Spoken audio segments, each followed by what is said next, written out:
বুঝতেই পারতেছেন, কারণ সবাই হাদিকে ভালোবাসতো, হাদিকে ভালোবাসে, তার জন্য আজকে মানে হাদির এই মানে অকাল পরণ যেটা আপনার মানুষ মেনে নিতে পারছে না, মানুষের মেনে নেওয়াটা কষ্টকর। কারণ হাদি একদিনে তৈরি হয় নাই, এই ধরনের হাদি তৈরি করতে বছরের পর বছর অনেক ত্যাগ তিতিক্ষার পরে এই ধরনের হাদি তৈরি হয়, যে স্পষ্টবাদী মানুষ একজন এবং দেশের অন্যায়ের বিরুদ্ধে, দেশের মানে প্রতিটা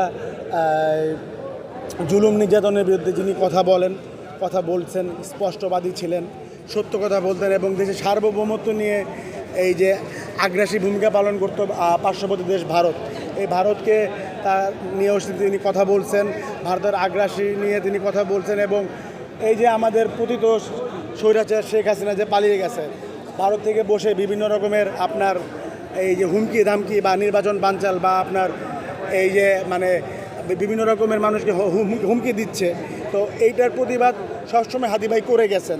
আপনি জানেন যে হাদি ভাই কিন্তু বিভিন্ন তার বক্তব্যে বলেছে যে তার উপরে থ্রেট ছিল, তাকে থ্রেট দেওয়া হতো।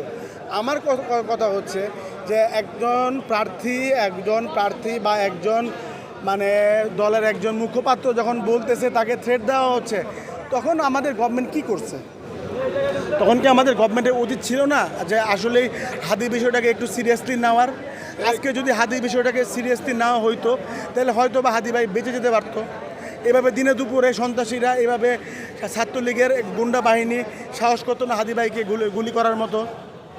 হাদি ভাইকে গুলি করে তারা আবার দেশ ত্যাগ করলো সীমান্ত পাড়ি দিয়ে।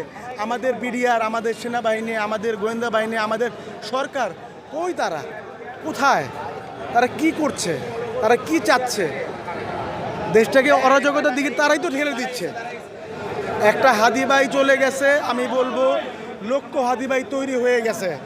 এই যে দেখতেছেন না, এরা হাদি ভাই, এরা সবাই